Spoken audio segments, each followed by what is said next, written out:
네, 이슈 인사이드입니다. 오늘은 환율에 대한 이야기 나눠보겠습니다. 우리투자증권 머그클럽의 홍성배 연구원 나와 계십니다. 연구원님 어서 오세요. 네, 안녕하세요. 안녕하십니까.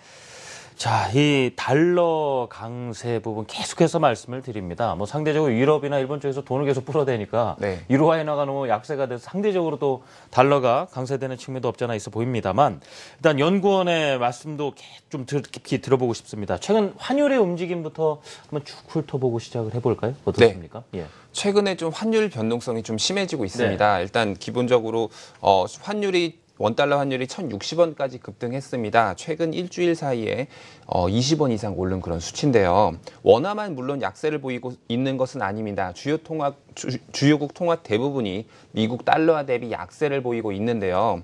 상대적으로 글로벌 달러 강세가 심화되고 있습니다. 먼저 9월 이후에 주요국 통화는 신흥국뿐만 아니라 선진국 통화들까지 미국 달러화 대비 최소 1.6%부터 많게는 8.6%까지 절하가 됐습니다. 연초랑 비교해 봤을 때 아시아 소수 통화를 제외하고는 대부분 약세를 보이고 있는데요.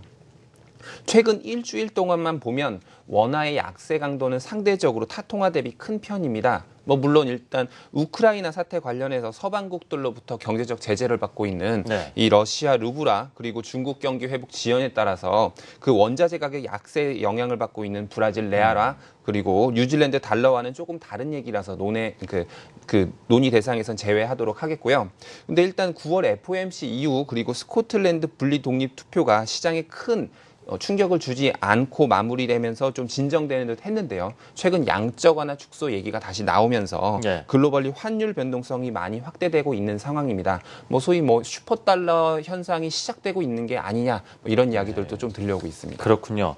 시장에서 슈퍼달러 얘기도 나오고 있다고 말씀해 주셨는데 글쎄요. 달러가 아직 많이 양적 완화 통해서 풀려 있는 상황이거든요. 아직 회수를 시작도 안 했는데 왜 이렇게 강세를 보이고 있는가? 그 배경에 대해서도 알고 갈 필요가 있으리라 봅니다. 네, 맞습니다. 그 배경에서는요. 일단 그 두 가지 정도가 있을 수 있습니다. 일단 미국 경제가 회복되고 있는 부분 그리고 자본이 환류되고 있는 부분이 이렇게 두 가지가 있을 수 있는데요. 먼저 미국 경제 회복에 대한 부분은 기본적으로 유럽하고 일본 경제가 부진한 가운데 달러의 나홀로 강세가 진행되고 있습니다. 일단 그 미국 경제는 회복세를 보이고 있기 때문에 새로운 글로벌 불균형을 반영하고 있는 게 아닌가라는 생각이 들고요. 이런 상황에서 미국 통화정책 변화가 큰 충격파를 던질 수 있는 상황입니다. 그리고 두 번째로는 자본 환류에 대한 부분, 캐리 트레이드라고 합니다. 그래서 신흥국 채권하고 주식, 단기 자금 시장에 투자된 해외 자금들은 2008년도에 4조 달러였습니다. 근데 지금은 8조 달러 이상으로 급증을 했습니다. 거의 2배 가까이 오른 수치입니다. 네.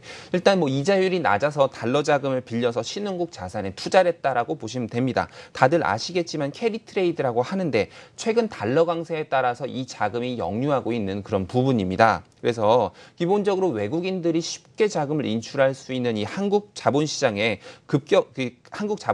급격한 자본 이동에 매우 취약한 상황인데요. 지난 한 달 동안 주식시장을 봤을 때 외국인들이 1조 원 넘게 순매도했습니다. 이에 따라서 주가가 급락을 보였습니다. 글로벌 초저금리기에 신흥국에 자본이 몰렸던 자본들이 급격하게 환류하면서 기초 체력이 부실한 신흥국들에게는 위기 상황을 맞을 수도 있는 그런 상황입니다. 그렇군요.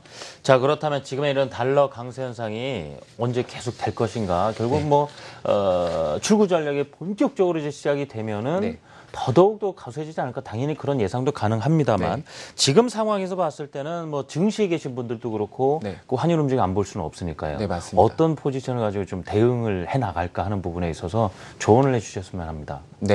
우선 먼저 달러에 대한 전망부터 좀 이야기 드릴게요. 먼저 일단 향후 미국 금리 인상 시기는 빠르면 내년 초가 될 수도 있고요. 적어도 일단 내년 중반에는 서서히 좀 이루어지지 않을까라고 생각이 드는데요. 근데 문제는 미국 단기 금리가 이미 반등하기 시작하고 있다라는 점인데요. 넓은 의미에서는 미국 금리 인상 국면은 이제 서서히 시작되고 있는 것이 아니냐라는 생각도 들고 있는데 최근 달러화 강세는 이른 것이 아니고 앞으로도 지속될 가능성이 있다라고 보고 있습니다. 그래서 따라서 아까도 이야기 드렸지만 자본 여건이 취약한 국가들에게는 위기 상황이 될 수도 있습니다. 근데 한국 같은 경우는요. 외환 유동성이 풍부하고 수출 국가이기 때문에 환율 상승에 따라서 수혜가 예상이 되는데요. 일단 2013년도 양적 완화 축소 이야기가 나오면서 아시아 금융시장이 흔들흔들했던 기억이 있습니다. 그 기억을 잠시 되살려 보면 처음에는 급격한 자금 이탈이 나왔었는데요. 근데 이 이야기의 막바지에 한국하고 대만 같은 경우는요, 신흥국들의 어떤 그런 새로운 투자처로 인식이 되었습니다. 그러면서 급격하게 반등이 좀 세게 나왔던 기억이 있습니다. 그래서 넘치는 외환 유동성과 수출 국가라는 점을 고려해 보았을 때 한국은 오히려 기회가 될 수도 있다라는 이야기 좀 드리고 싶습니다. 하지만 일단 주식시장 투자자로 봤을 때는요, 지금 당장이 좀 중요할 것 같습니다. 예. 그렇죠? 그래서 과거 기억을 되살려 보면 당분간은 좀 변동성이 좀 심하게 나올 수도 있다. 그리고 이 시기를 공격적인 저가 매수의 기회로 활용하는 것보다는 잠시 한 발짝 떨어져서 좀 관망을 해보자. 이것도 좀 좋을 것 같습니다. 10월 FOMC 결과를 지켜보고 투자 전략을 세우는 것도 좋을 것 같다라는 생각입니다. 좀 안 그래도 코스피가 1970선까지 내려오다 네. 보니까 저가면서 충분히 해볼만 네. 하겠다 싶겠지만은 좀 한 발짝 더 물러서서 여유를 가져보자라는 말씀을 해주셨군요. 네. 자, 지금까지 우리 투자증권 머그클럽의 홍성배 연구원이었습니다. 연구원님 잘 들었습니다. 네, 감사합니다.